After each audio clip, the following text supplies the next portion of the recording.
Social মিডিয়ায় দেখেন, দুনিয়ার খবর নেন, পৃথিবীর খবর জানেন যে মেয়ে ছেলেরা এখন বেহায়া বেপর্দাটা বেশি হয়ে গেছে। তো কথা হচ্ছে ভাই যে আপনারা আমার মা খালা নানীদেরকে বলবো, কথাগুলো শুনবেন, শোনার পরে আমল করার চেষ্টা করবেন। যে আল্লাহ পাক যদি মানুষ হয়ে মানুষকে সিজদা করার পারমিশন দিতেন, তাহলে আল্লাহ পাক বলতেন যে তোমরা তোমার মাকে সাজদা করো। কিন্তু মানুষ হয়ে মানুষকে সাজদার পারমিশন আল্লাহ পাক দেননি, মানুষকে সাজদা করা যাবে না। কিন্তু মর্যাদার দিক দিয়ে, সম্মানের দিক দিয়ে, ইজ্জতের দিক দিয়ে মার সম্মান অনেক। সারা দুনিয়ার পুরুষ জাতিকে বলতেন যে তোমরা তোমার মাকে সাজদা করো। যদি আল্লাহ পাক সিজদার অর্ডার দিতেন, তাইলে নারী জাতিকে বলতেন তোমার স্বামীকে সাজদা করো। এত স্বামীর মর্যাদা, এত সম্মান, এত ইজ্জত। কিন্তু আল্লাহ বলেছেন মানুষে মানুষকে সাজদা করা যাবে না, শুধুমাত্র সাজদা আল্লাহকেই করতে হবে। কিন্তু এর সম্মানটা অত্যাধিক করতে হবে, অনেক অনেক ইজ্জত করতে হবে, সম্মান করতে হবে, ভালোবাসতে হবে, তাহলে আপনার কাজ হবে। আর না হলে কাজ হবে না, আপনি বেকার হয়ে যাবেন। তো মা বোনদেরকে বলবো যে তোমরা ইতিহাস শুনেছ, ইতিহাস পড়েছ, তোমরা নাবিদের সিরাত শুনেছ, জীবনে শুনেছ, যে ইতিহাস শুনেছ যে আল্লাহর নবীর বিবি খাদিজা কেমন ছিলেন, আয়েশা কেমন ছিলেন, ফাতেমা কেমন ছিলেন, বিবি রহিমা কেমন ছিলেন, বিবি আসিয়া কেমন ছিলেন। যে এই সব মহিলাগুলো জান্নাতি নারী, জান্নাতি মহিলা, স্বামী ভক্ত মহিলা। এরা সব সময় স্বামীকে ভালোবাসতেন, স্বামীর ইজ্জত করতেন, সম্মান করতেন। এটা কোনো ভারী বোঝা নয় ভাই, বুঝতে পেরেছেন? এটা ভারী বোঝা নয়, যখন করবেন তো সহজ। যেমন কেউ বলছে যে নমাজটা খুবই ভারী, নমাজ খুবই ভারী। তো যে পড়ে না ওর লেগা ভারী, যে পড়ছে আর কি ভারী? আমার গায়ে 10 মন বোঝা মাথায় চড়ে থাকছে না 5 মন বোঝা নিয়ে হারা নামাজ পড়ছি? কি কোন টেকার ভারী কয়েন তো? একটাই ভারী, ঠান্ডার দিনে উজু করতে হয়েছে কষ্ট করে, এটাই ভারী, অন্য কিছু ভারী নয়। তো ওইরকম স্বামীর সেবা, তাবেদারি, খিদমতটা একটু ভারী, কিন্তু ভারী মনে করতে হবে। যখন করবেন ইনশাল্লাহ আসান হয়ে যাবে। তো স্বামীর সেবাটা মন দিয়ে করতে হবে, দিল দিয়ে করতে হবে, অন্তর দিয়ে করতে হবে। স্বামীকে ভালোবাসতে হবে। কীরকম ভালোবেসেছিলেন যে বিবি রহিমা হাজরাতে আইয়ুব আলাইহিস সালামকে যখন বেমারি হয়ে গেল, তার যখন অসুখ হয়ে গেল, তার সারা শরীর একবারে জারজার হয়ে গেল। অনেক দিন 18 বছর পর্যন্ত সে বেমারিতে ভুগলেন, কষ্ট ভোগ করলেন।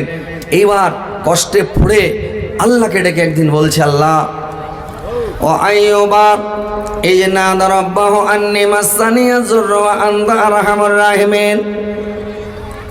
স্মরণ করো আমার আইয়ুবের কথা। সে যখন তার পালনকর্তাকে আহ্বান করে বলেছিলেন, আল্লাহ আমি দুঃখে কষ্টে পতিত হয়েছে, আল্লাহ তুমি দয়াবানদের মধ্যে সর্বশ্রেষ্ঠ দয়ালু। আল্লাহ বললেন আমি তার ডাকে সাড়া দিলাম। ফাস্তাজাবনা লাহু ফাকাশাফনা মা বিহি মিন জুররিন ওয়া আতাইনাহু আহলাহু ওয়া মিসলুহুম মাআহুম রাহমাতুম মিন ইনদিনা ওয়া যিকরা লিল আবিদিন। আল্লাহ বললেন আমি তার ডাকে সাড়া দিলাম, তার দুঃখ কষ্টকে দূর করে দিলাম, এবং আমি তার পরিবার পরিজনকে তাকে আমি ফেরত দিয়ে দিলাম, এবং আমার পক্ষ থেকে আরো তাকে আমি দিলাম তার মতো। আল্লাহ পাক সৎশীল লোককে এগুলো দিয়ে থাকেন। ভাইরে আমার, বন্ধুরে আমার, আল্লাহ পাককে যখন ডাকলেন তার ডাকে সাড়া দিলেন, তাকে ভালো করে দিলেন। তো যখন আল্লাহ পাক হযরত আইয়ুব আলাইহিস সালামকে যখন বিমারি দিয়েছিলেন, তার ছিল 4টা বিবি, 4টা স্ত্রী ছিল রে ভাই। যখন 4 জন স্ত্রী ছিল, এইগুলো যেগুলো আগের স্ত্রী সব পালিয়ে গেল, সব চলে গেল, কেউ তার কাছে থাকলো না। তার চাকর নাকর, 5 মানুষ, চাকর, কেরসান, গোলাম সব বাড়ি থেকে পালিয়ে গেল। এমনকি 3টা স্ত্রী তাকে ছেড়ে চলে গেল। কিন্তু যেটা বড় বিবি, বিবি রহিমা, এই বিবি কিন্তু তাকে ছেড়ে গেল না। তাকে ছেড়ে যখন গেল না, এইবার একদিন আফসোস করে হযরত আইয়ুব আলাইহিস সালাম বললেন, রে রহিমা তুমি যদি যাও তোমার মন হলে তুমিও চলে যেতে পারো, তোমার ইচ্ছা হলে তুমিও যেতে পারো, এতে আমার কোনো আপত্তি নাই, কোনো দাবি নাই রে রহিমা। তোমার মন হলে তুমি চলে যাও।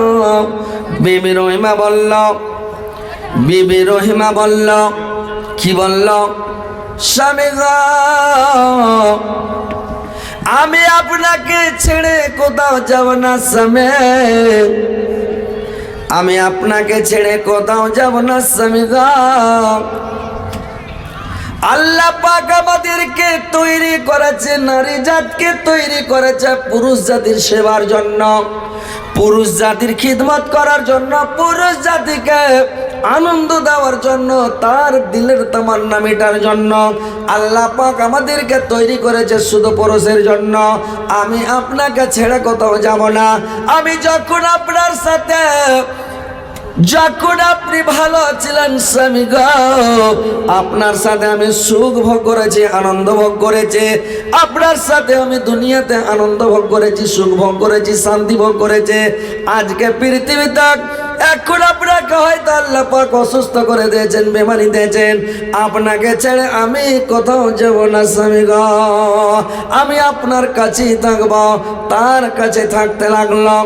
ভাইরে আমার, বন্ধুরা আমার, মা খেলা নারীরা আমার ভালো করে শুনেলেন যে বিবি রহিমা তার স্বামীকে ছেড়ে কোথাও গেল না, তাকে বেমারি হলো, অসুখ হলো, তবুও ছেড়ে গেল না। তো ভাই আমার, বন্ধুরা আমার, মা খেলারা ভালো করে শুনেলেন, তোমার স্বামীকে যদি অসুখ হয়, তোমার স্বামীকে যদি বিমারি হয়, তোমার স্বামীকে ছেড়ে তুমি কোথাও যাবে না, তোমার স্বামীকে ছেড়ে তুমি তোমার স্বামীর কাছেই থাকবে।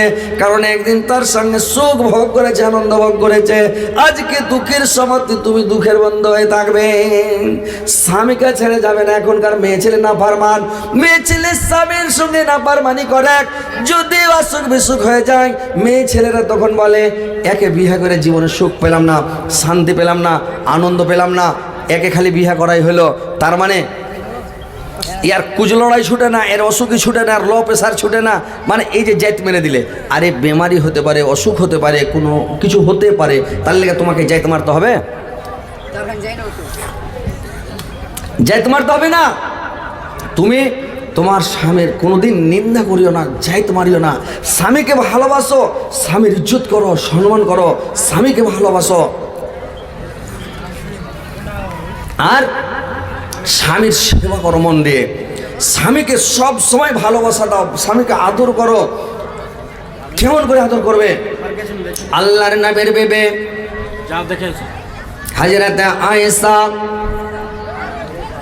হযরতে আয়েশা করেছে কি, আল্লাহর নবীকে একদিন গোসল করাচ্ছে রে ভাই। আল্লাহর রাসূল যখন একটা তক্তার উপরে ওঠে গোসল করতে লাগলেন, যখন গোসল করতে লাগলেন, তো গোসল করতে যখন লাগলেন তখন কি করলো, হযরতে আয়েশার একটা পায়ের কোড়া আঙুল চাপা পড়ে গেল। আল্লাহর রাসূলের মাথায় পানি ঢালছে, পানিটা যে বহে যাচ্ছে তো লাল হয়ে বয়ে যাচ্ছে। আল্লাহর রাসূল দেখলেন যে পানিটা লাল হয়ে যাচ্ছে, আয়েশাকে বললেন আয়েশা এই পানিটা কেন লাল হয়ে যাচ্ছে, কি ব্যাপার? আয়েশা বললেন স্বামী গো, যখন আপনি তক্তার উপরে উঠেছিলেন, তো যখন আপনি তক্তার উপরে উঠেছিলেন তখন আমার কুড়া আঙুলটা চাপা পড়ে গিয়েছিল, আমার আঙুলটা থেতলে ডাইল হয়ে রক্ত বয়ে যাচ্ছে স্বামী গো, রক্ত বয়ে যাচ্ছে স্বামী গো। আল্লাহর রাসূল চট করে তক্তা থেকে নেমে গেলেন। নেমে যাওয়ার পরে আয়েশাকে বললেন, রে আয়েশা তুমি একবার উহ করলে না, আ করলে না, তুমি একবার করলে না, কোনো উহা শব্দ বের হলো না, তুমি একবার আমাকে বললে না যে আমার আঙুল চেপে গেছে, একটু নেমে যান, আপনি একটু উঠেন, কোনো কথা বললেন না, ব্যাপারটাকে? আয়েশা বললেন স্বামী গো,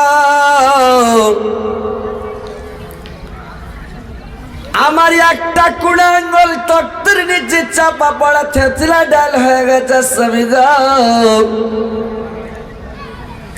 আমার যদি পায়ের 10টায় আঙ্গুল চেপে যেত, ডাল হয়ে যেত, কুচলে যেত, যদি আমার যদি সবটি আঙ্গুল পায়ের কুচলে যেত, তবু আমি ও বলতাম না, আ বলতাম না, আমি আপনাকে তক্তা থেকে নামতে বলতাম না। আপনি আপনাকে আমি মানে তক্তা থেকে নামাতাম না। আল্লাহর রাসূল বললেন সুবহানাল্লাহ, কত ঈসা ভালোবাসেন। এরকম তোমাদেরকে স্বামী ভক্ত হইতে হবে। মায়েরা বোনেরা, তোমার স্বামীকে কোনোদিন গালি দেবে না, তোমার স্বামীকে কোনোদিন আঘাত করবে না, কষ্ট দেবে না। তোমার স্বামীকে তুমি ভালোবাসো, স্বামীর সেবা করো, দাবিদারি করো, খিদমত করো, স্বামীকে একটু ভালোবাসা দাও, আদর দাও। কিন্তু এরা স্বামীর সেবা ভালো করে করে না। স্বামীর সেবা করেছিলেন কে জানেন? স্বামীর সেবা করেছিলেন মা খাদিজা। আল্লাহর রাসূলের কত সেবা করতেন, কত দাবিদারি করতেন, কত খিদমত করতেন, আর আল্লাহর রাসূল কত ভালোবাসতেন। ভাইরে আমার, বন্ধুরে আমার, মা খালারা, নানিরা আমার, ভালো করে শোনেন, মন দিয়ে শোনেন। স্বামীর যদি সেবা ভালো করে করেন, স্বামীর ইজ্জত যদি ভালো করে করেন, খিদমত করেন, তাহলে তোমার স্বামী তোমার ওপর সন্তুষ্ট থাকবে। তুমি যদি মরে যাও, সারা জীবন তোমার জন্য কাঁদবে, তোমার জন্য দোয়া করবে, আল্লাহকে বলবে আল্লাহ তুমি আমার স্ত্রীকে জান্নাত দিও, আমার স্ত্রীকে ক্ষমা করে দিও, আমার স্ত্রীকে রেখা মাফ করে দিও। সব সময় তোমার জন্য দোয়া করবে তোমার স্বামী। মতের কি গ্যারেন্টি আছে যে ভাই যে আগে পুরুষ মরবে না আগে স্ত্রী মরবে? কেউ জানে? হ্যাঁ,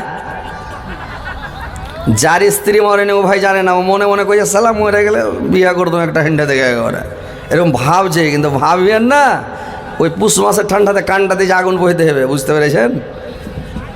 বিয়া করা নয়, আগুন বইতে হবে। যদি ছেলেপিলা থাকে আর মরে, ছেলেপিলা না থাকে মরে যাও, জয়টা আমরা মরুক যাই, কিন্তু যদি বাচ্চা থেকে যায় আপনার হয়ে গেছে দুনিয়া করা, বুঝতে পেরেছেন? তো ভাই আমার মা খালা নানিদেরকে বলছি, নানিরা তোমরা তোমার স্বামীর সেবা করবে। যদি তুমি আগে মরে যাও, তোমার পুরুষ তোমার জন্য দোয়া করবে, তোমার জন্য কাঁদবে, আল্লাহকে বলবে আল্লাহ আমার স্ত্রীকে জান্নাত দাও।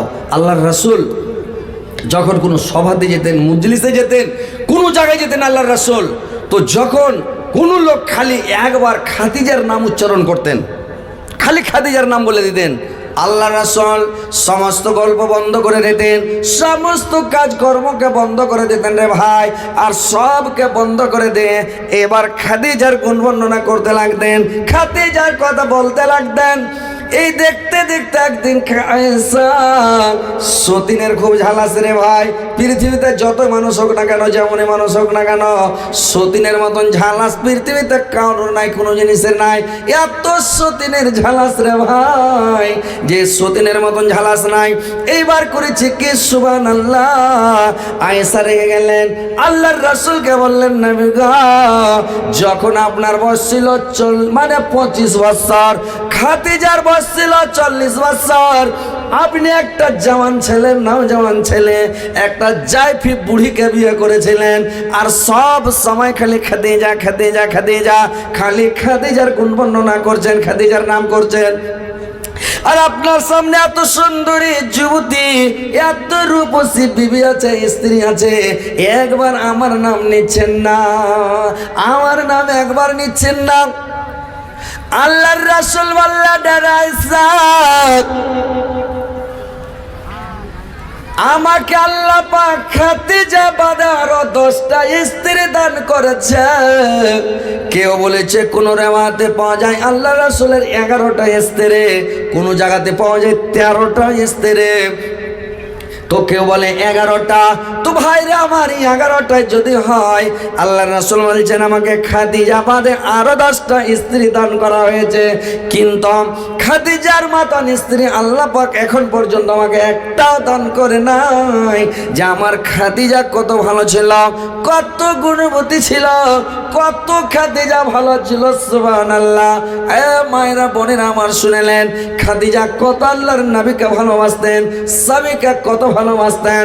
স্বামী যখন জালসা মানে দিনের দাওয়াত দিতে যেতেন, তাবলীগ করতে যেতেন, দিনের দাওয়াত দিতে যেতেন, তো রাত্রিবেলা চলে যেতেন, কোনোদিন রাত 12টায় আসতেন, কোনোদিন রাত 2টায় আসতেন, কোনোদিন 3টায় আসতেন। এরকম রাত্রিতে যখন মানে আল্লাহর রাসূল তাবলীগ করে আসতেন, দিনের দাওয়াত দিয়ে যখন আসতেন, এবার দিনের দাওয়াত দিয়ে যখন আসতেন রে ভাই, এইবার করতেন কি খাদিজা, আল্লাহর রাসূল গেটের কাছে যেতেন, খালি একটা ঠোকা মারতেন খাদিজা, একটু ঠোকা মারতে খাদিজা গেট খুলে দিল, চট করে আল্লাহর নবীকে ধরে টেনে নিলেন, পট করে গেট লাগিয়ে হুড়কা লাগিয়ে দিলেন, গেট বন্ধ করে দিলেন। রে ভাই, একদিন নয় দুদিন নয়, দেখতে দেখতে দেখতে আল্লাহর রাসূল একদিন জিজ্ঞাসা করলেন খাদিজাকে, আরে খাদিজা, তুমি কি রাত্রিবেলা ঘুম যাও না রে খাদিজা? যে আমি যখন এসে একবার খাদিজা বলি একটা ডাক দে, তুমি কেওয়াড়খানাকে খুলে দাও, কবাট খুলে দাও, ব্যাপার কি খাদিজা? আমার খাদিজা কি বললেন? খাদিজা বলল, স্বামী গো, যখন আপনি দিনের দাওয়াত দিতে চলে যান, যখন আপনি তাবলীগ করতে চলে যান, দিনের প্রচার করতে চলে যান, আমি বিছানা ঘুমাই না, আমি করে কি কেওড়াখানাকে লাগিয়ে দিই স্বামী গো, আর লাগিয়ে দিয়াম দেওয়ালে পিঠ লাগিয়ে দিই, আর দেওয়ালে পিঠ লাগিয়ে আমি দাঁড়িয়ে থাকে, যখন আমাকে ঘুম আসতে লাগে স্বামী গো, আমি তখন কি করে একটা পাকে উপরে উঠিয়ে নিয়ে একটা পায়ের ভরে দাঁড়িয়ে থাকে, পা যখন ব্যথা করতে লাগে আমাকে ঘুম আসে না স্বামী গো, আমার এটা পা যখন